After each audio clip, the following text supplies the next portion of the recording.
Welcome to my Hebrew channel, Melabraika. I'm looking at Ruth 4, verse 10. And this is part of the affirmation that Boaz is making before the elders and the people of the city, the people gathered at the city gate. And it describes what he plans to do in terms of the inheritance that Mahlon is leaving. Mahlon is mentioned in this passage, so we'll see how he fits in here. And let's get to the study. Trust to have an English translation available to you, and I'm going to do a sight translation, of course. And verse 9 ends with Mahlon, labial in front of a mem here, so that makes it a surik, so the conjunction. Conjunction usually is a ve or a va, but here's an u, so because of the labial of the mem here. Mahlon, and the Mahlon, mi yad, from the hand of Noemi. And this is the inheritance that he plans on receiving, or he's buying the land also from Noemi. And then we have a sof pasuk. I can't really see. Yeah. Anyway, sof pasuk ends the verse 9, and we begin with verse 10 here. Vegam, and also. This is direct object marker. This is what he plans to obtain, acquire. This is the verb right way at the end here. A little unusual to have the object at the front of a verse, but generally when Hebrew wants to emphasize something, it puts it at the front of the verse. So right here, putting Ruth at the front of the verse puts her front and center. Okay, everybody's now thinking about Ruth. Vegam, and also et, direct object marker. That receives the action of this kaniti. Ruth, that's Ruth. Moabite. As we study the passage, her designation, her title as being a Moabite, carries all the way through. And as a Moabite, she probably would have very little rights or very little say what's happening. But Boaz continues right on through with describing who she is. She's Ruth HaMoabite.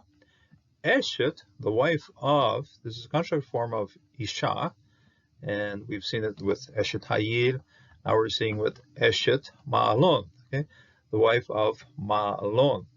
Now he had been in the first chapter. He was Mahlon B'Kilion. Now Mahlon was all of a sudden the second person in the list, but he's the important one now because it's this marriage that took place between Mahlon and Ruth that establishes whatever rights are coming now to Ruth and also coming back to Naomi. So Eshet Mahlon, the wife of Mahlon, Kaniti, I am acquiring, I am obtaining.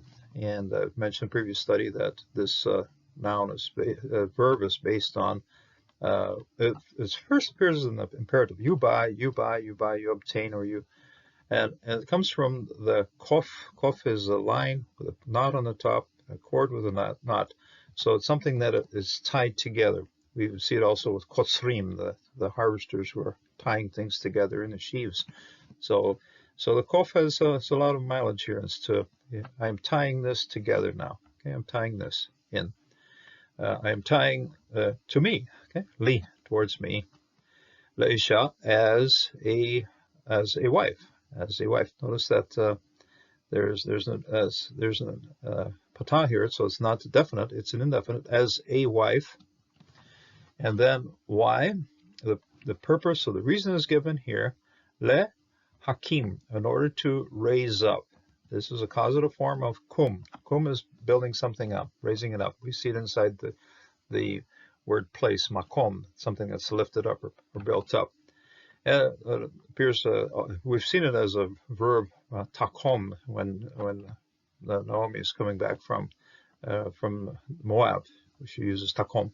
But here it's the hakim, and then to raise up, to lift up. Shem, a name. If you were using a word without any vowel markings, you might be able to say sham too.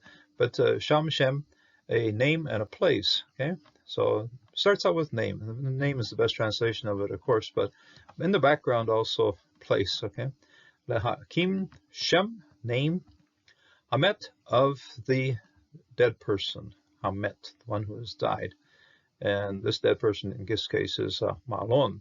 So if he does not have descendants, if he does not have family, his name disappears, is wiped from the register. But if he has descendants, then his name remains. So I'm here to place a name for this person who has died, Hamet. Al, on, upon. Nachalato, on his inheritance. In other words, this marriage right here, to have her become Eshet or to become Isha, is to conserve or to maintain the inheritance here. And this is, first of all, reputation, first of all, name, also is based on the parcel of land that is there. So, but first of all, it establishes the name of Mahlon. So, and to his inheritance, ve lo, so that not, yekaret, so that will not be cut. We see this word quite often in karet berit, cutting a covenant, in other words. But here it's so it will be not cut away, cut off. So it will not be cut, and it's simply a prefix form of karat. But when you're using a prohibition, a particle of prohibition, like we have lo, it makes it imperative, so it will not be cut off. Okay, so it's indicative of an imperative. V'karat Shem, his name, the name, a name. Hamet, of the dead person, of the person who has died. It's repeating here. We have Shem Hamet, a repetition of this particular phrase here, and we see it here again. So Shem Hamet, me, im, from, with, ahav, with his brothers, his family, his extended family. So this is ahav. So it's a plural. I sort of expected some different vowel sound for the yod, but it's just simply two syllables here. Have, okay, his brothers. And it is plural because of the yod, and this one, the vav here closes it out as a pronoun, suffix masculine singular pronoun on the end of ahav, his brothers. U, me, sha'ar, and from the gate, makomo, from his place.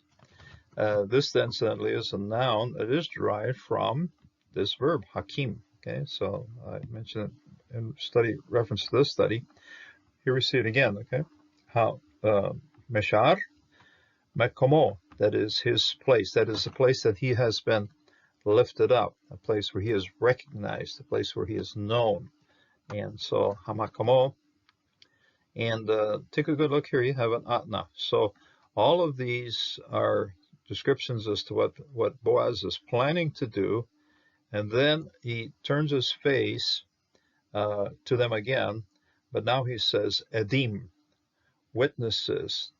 You're giving testimony. Witnesses, atem, you, hayom, you are witnesses today. Okay, in this day, you are witnesses to what's happening.